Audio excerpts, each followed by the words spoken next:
Bonjour, nous sommes Guénaëlle Faye et Caroline Farina, deux créatifs qui ont à cœur d'aider d'autres créatifs à révéler leur singularité. Dans ce podcast, nous parlons d'outils, de méthodes pour développer votre créativité et votre style. Que vous soyez en lancement d'activité ou déjà lancé, vous trouverez dans ce podcast des clés pour avancer plus sereinement dans votre pratique et vous différencier par vos créations.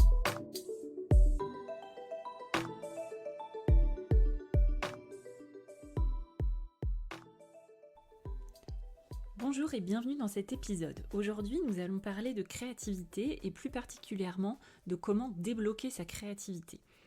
Et pour ça, on va s'appuyer sur le livre de Julia Cameron, The Artist Way, traduit en français par Libérez votre créativité. Alors ce livre, peut-être que vous le connaissez, c'est un best-seller. Il est souvent présenté comme étant la Bible des artistes. Il est présenté comme ça parce que c'est un livre qui a aidé des milliers de personnes à surmonter leur blocage et à renouer avec leur potentiel de création. Et donc ce livre, c'est vraiment un guide pour toute personne qui souhaite créer, qui souhaite aussi avancer malgré ses blocages. Et donc il contient des exercices très pratiques à réaliser chaque semaine. Et c'est vraiment un guide pratique, mais à la fois un livre très spirituel. Alors, avant d'entrer concrètement dans les enseignements de ce livre, peut-être vous dire qui est Julia Cameron. Julia Cameron, c'est une artiste, une autrice américaine qui est très renommée, surtout aux États-Unis, et elle est connue pour son travail dans le domaine de la créativité. Alors, elle est née en 1948 et elle a commencé sa carrière en tant que scénariste, journaliste, puis poète, avant de vraiment devenir aussi professeure et écrire ce livre, Libérez votre créativité, qui va devenir vraiment un incontournable dans le domaine de l'art et de la créativité. Le livre a été publié pour la première fois en 1982 et aujourd'hui il continue d'être réédité avec des nouvelles versions, des nouvelles éditions.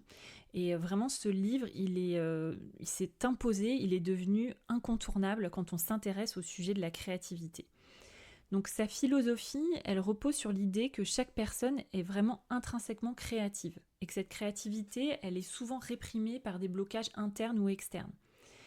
Et donc, Julia Cameron, elle considère la créativité comme un acte spirituel, comme une connexion avec une force supérieure, ou même elle parle d'inspiration divine, et que chaque personne a le droit et la capacité d'exprimer cette créativité.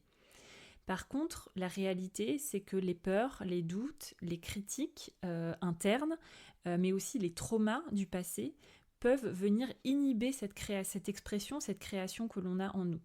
Et donc son livre, il va proposer des outils et des exercices sur 12 semaines pour venir dénouer ces blocages et permettre à la créativité de vivre librement en nous. Alors voici comment est structuré le livre. Ça commence par une introduction à la dimension spirituelle de sa philosophie sur la créativité. Puis ensuite, elle va présenter ce qu'elle appelle les outils de base. Et ensuite, le livre va se découper en chapitres qui correspondent à chaque semaine de travail, donc de semaine 1 jusqu'à semaine 12. La semaine 1 étant intitulée, par exemple, « Retrouver le sentiment de sécurité ». Semaine 2, « Retrouver un sentiment d'identité ». Semaine 3, « Retrouver un sentiment de puissance, d'intégrité, etc. » Et donc ça, pendant 12 semaines. Donc, maintenant, on va rentrer dans les enseignements majeurs de son travail, dans ce qui, nous, personnellement, nous a aussi beaucoup aidé dans notre travail de création. Et il y a 2 piliers autour desquels s'articule toute la philosophie, la méthodologie de Julia Cameron.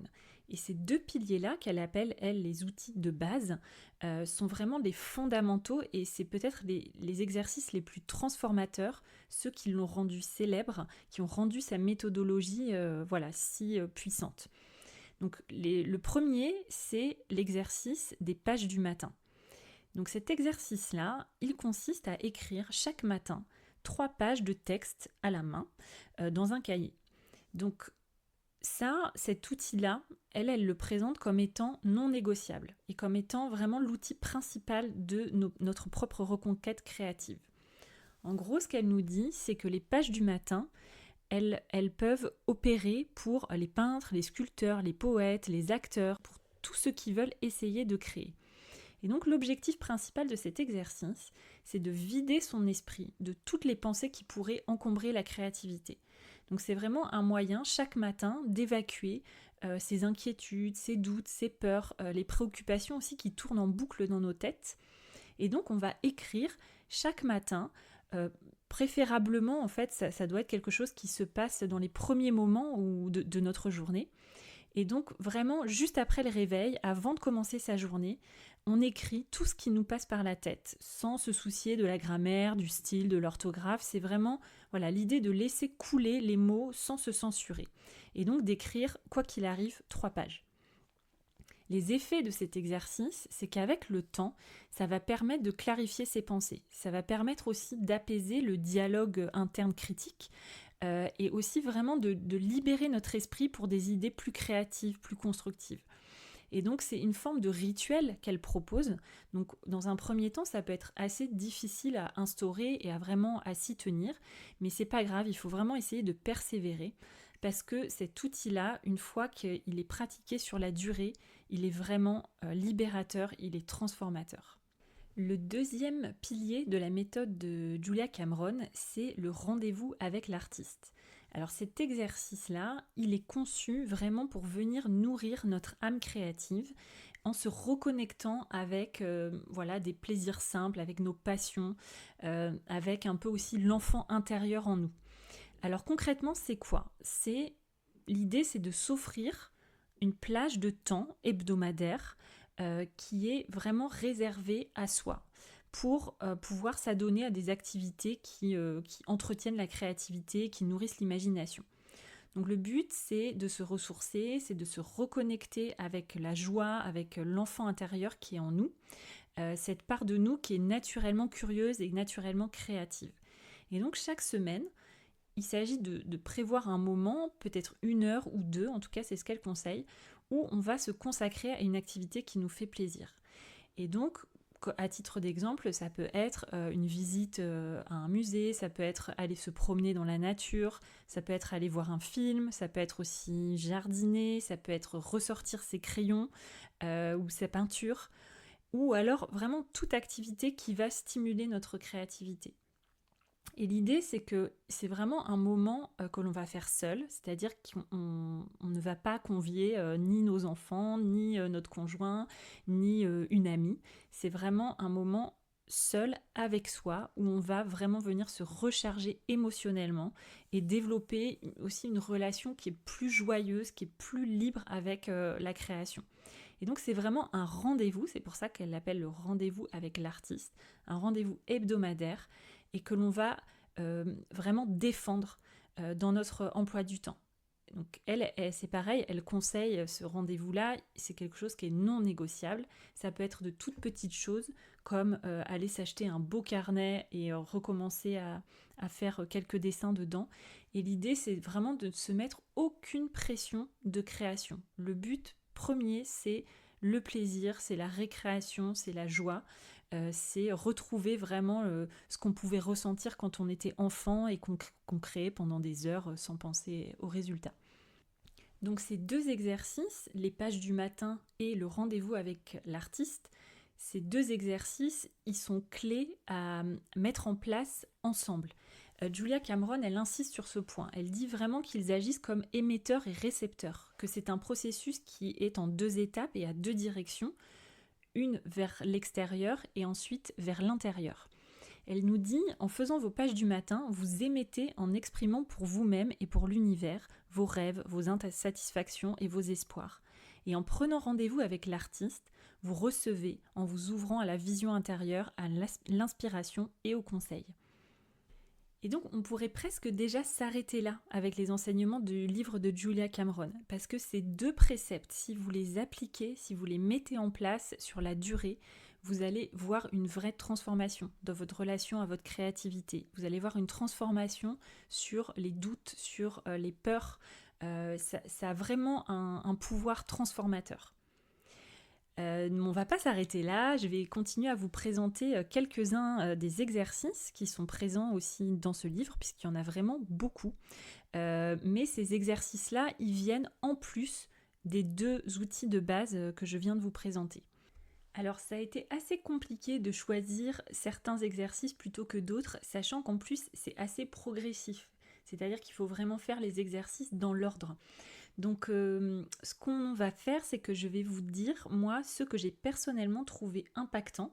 Donc, ça reste très subjectif et lié à mon propre parcours, mais ça va vous donner une idée de ce que vous pouvez retrouver dans le livre et peut-être que certains de ces exercices vont aussi vous parler et en les appliquant, vous allez trouver voilà, de la transformation ou de l'apaisement. Un des exercices que j'ai trouvé particulièrement génial, c'est celui qu'on retrouve en semaine 5, retrouver le sentiment du possible, et c'est l'exercice des joies interdites. Alors je vais vous lire cet exercice. Elle nous dit « Un des tours favoris des créateurs bloqués, c'est de se dire non. Il est étonnant de prendre conscience de tous les petits gestes avares et mesquins que nous nous adressons. Quand je le mentionne à mes étudiants, ils protestent souvent en disant que ce n'est pas vrai, qu'ils sont bons envers eux-mêmes. Ensuite, je leur demande de faire cet exercice. Citez 10 choses que vous aimez et que vous aimeriez faire, mais que vous ne vous autorisez pas à faire. Votre liste peut ressembler à la suivante. 1. Aller danser. 2. Avoir sur soi un carnet à croquis. 3. Faire du roller. 4. Acheter de nouvelles bottes. 5. Se faire des mèches blondes. 6. Partir en vacances. 7. Prendre des cours de vol. 8. Déménager dans un appartement plus grand. 9. Monter une pièce de théâtre. 10. Suivre des cours de dessin avec modèle vivant. Très souvent, le seul acte d'écrire votre liste de joies interdites fait tomber les barrières qui vous empêchent de le faire. Accrochez votre liste dans un endroit bien en vue. Alors, cet exercice, moi, quand je l'ai fait, j'ai trouvé vraiment génial parce que ça reconnecte aussi avec des choses qu'on a toujours aimé faire, mais qui ne sont pas prioritaires. Et donc, finalement, on adore faire, mais parce que le quotidien a pris le dessus et parce que d'autres responsabilités sont venues dans notre vie, on a juste simplement oublié qu'on aimait faire ces choses-là. Et du coup, de pouvoir reconnecter à ça et de pouvoir se réautoriser ou s'autoriser à faire ces choses aussi banales que, je ne sais pas, l'exemple qu'elle donne, se faire des mèches blondes, ça peut vraiment avoir un impact énorme sur notre création et la façon dont on va s'autoriser aussi à exprimer notre créativité. Donc ça, c'est le premier exercice que j'ai trouvé très, très transformateur. Le deuxième, c'est de pouvoir identifier tous les critiques qui ont existé sur notre art, sur notre création depuis l'enfance jusqu'à aujourd'hui. Donc l'idée, c'est vraiment de reprocesser tout notre parcours à partir du moment où on était enfant et toutes les critiques négatives, toutes les censures qu'on a pu recevoir, même les plus anodines. Et cet exercice, pour être honnête, j'ai fait un petit peu à reculons parce que je pensais vraiment les avoir identifiés. Et en fait, pas du tout. J'en ai identifié d'autres qui étaient beaucoup plus enfouis, qui étaient plus subtils.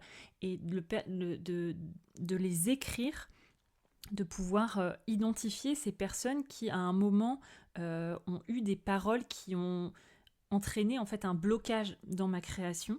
Ça a été vraiment transformateur aussi. Et elle, ce qu'elle propose dans cet exercice, c'est vraiment d'écrire une lettre à ces personnes qui, très souvent sans le vouloir, en fait, nous ont blessés dans notre démarche de création.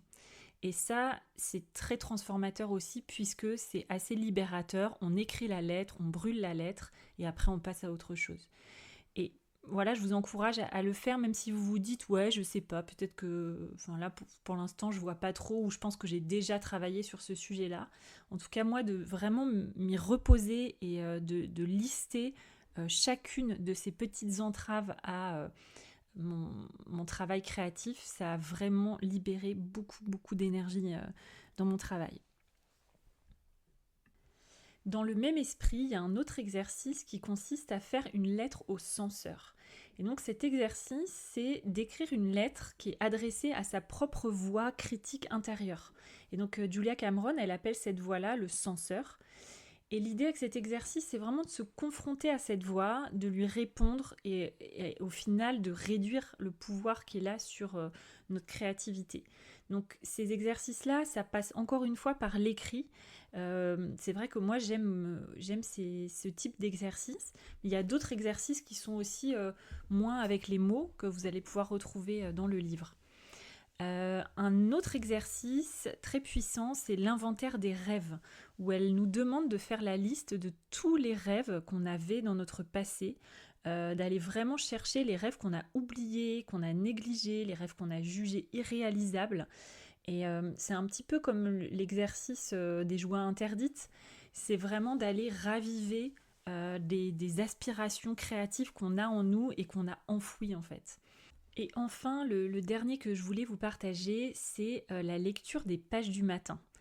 Alors, ça peut paraître bizarre puisque l'objectif des pages du matin n'est pas du tout d'être relu, au contraire, mais à un moment dans l'avancée du livre, elle conseille, quand ça fait quelques semaines qu'on a écrit tous les jours dans son cahier, elle nous conseille de commencer à relire les pages.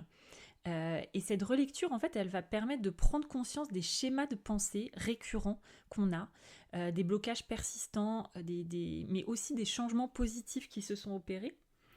Et ça aide vraiment à, comme si on se regardait avec un petit peu de distance, et on va pouvoir identifier les idées ou les projets créatifs qui vont émerger alors qu'on ne s'en est pas rendu compte immédiatement. Donc c'est vraiment ce recul sur ce qu'on a écrit de façon très intuitive, très instinctive et surtout répétitive, qui va permettre de faire émerger peut-être des thématiques. On va se dire, ah ouais tiens, mais ça j'en parle tout le temps, j'avais pas pensé que ça prenait autant de place dans mon esprit, et dès le matin en fait je pense à ces choses-là, donc il y a peut-être quelque chose à aller chercher ou un fil à tirer. Donc ça, voilà, il faut le faire vraiment après plusieurs semaines où on a été régulier dans les pages du matin, ça se fait pas dès le début. Et puis enfin, il y a des choses qui me semblaient aussi importantes à souligner, qui sont présentes dans ce livre et qui sont des choses auxquelles on croit beaucoup et qui sont aussi des piliers dans notre accompagnement. Il y a des messages qui sont présents dans ce livre, mais qui sont aussi souvent présents dans d'autres livres sur la créativité, et qui sont des pensées, des croyances communes aux gens qui créent, aux gens qui sont engagés dans ce processus de création depuis un moment. Et il y a notamment l'idée que la créativité, elle est en chacun de nous, et il s'agit vraiment d'en prendre soin, il s'agit de la nourrir, à la fois de la prendre au sérieux, mais de ne pas être trop sérieux non plus. D'ailleurs, Julia Cameron, elle a cette phrase qui nous dit « Le paradoxe de la reconquête créative, c'est de prendre au sérieux le fait de se considérer avec légèreté. Il faut travailler pour apprendre à jouer. » Il y a aussi cette idée que ce qui est important pour un artiste, c'est de se concentrer sur la quantité de travail qu'il va fournir, et non pas de la qualité. Et donc elle a cette phrase qui dit occupe-toi de la quantité, Dieu s'occupe de la qualité. Donc encore une fois, voilà, elle va mettre le mot Dieu, mais en gros c'est pour dire on se concentre sur la quantité, c'est-à-dire sur la force de travail que l'on va pouvoir mettre, et non pas sur le jugement de ce qu'on est en train de faire. Et qu'il y a cette notion de si je vais à ma tâche chaque jour, si je persévère, forcément à un moment, le travail de qualité va émerger, parce qu'il y aura eu la quantité qui aura été produite. Donc ça, c'est une des grandes idées sur la créativité, mais qui s'avère tellement juste que c'était bien de le ressouligner. Alors avant de conclure, c'est aussi important de souligner que ce livre est un livre très spirituel, où la spiritualité, elle prend aussi une forme religieuse. Et ça peut surprendre au début parce que l'autrice, elle parle de Dieu beaucoup, donc pas à toutes les pages, mais en tout cas au début, à la fin, elle en parle beaucoup. Donc chacun pourra mettre un autre mot derrière le mot Dieu. Elle, c'est celui qu'elle a choisi. Mais on vous conseille vraiment si ce mot-là ne vous convient pas, d'essayer de passer au-dessus, et quand même d'entrer dans les enseignements de ce livre qui, j'espère, ça vous aura convaincu, cet épisode, qui sont vraiment très transformateurs, très puissants. Et donc de ne pas s'arrêter à ça si c'est quelque chose qui peut vous poser problème. Voilà pour l'épisode d'aujourd'hui. Donc on vous invite vraiment à mettre en pratique les 2 piliers de Julia Cameron, les pages du matin et le rendez-vous avec l'artiste. On espère que ça vous a donné envie d'aller travailler vos blocages créatifs, Et on le répète souvent, mais les doutes, les blocages, ça fait vraiment partie du processus de création. Et on peut aussi prendre beaucoup de plaisir à cette exploration de nos blocages artistiques. En tout cas, comme toujours, si l'épisode vous a plu, partagez-le, allez nous mettre des étoiles sur vos plateformes d'écoute et venez échanger avec nous sur Instagram. On adore recevoir vos idées, vos messages sur le podcast. À bientôt!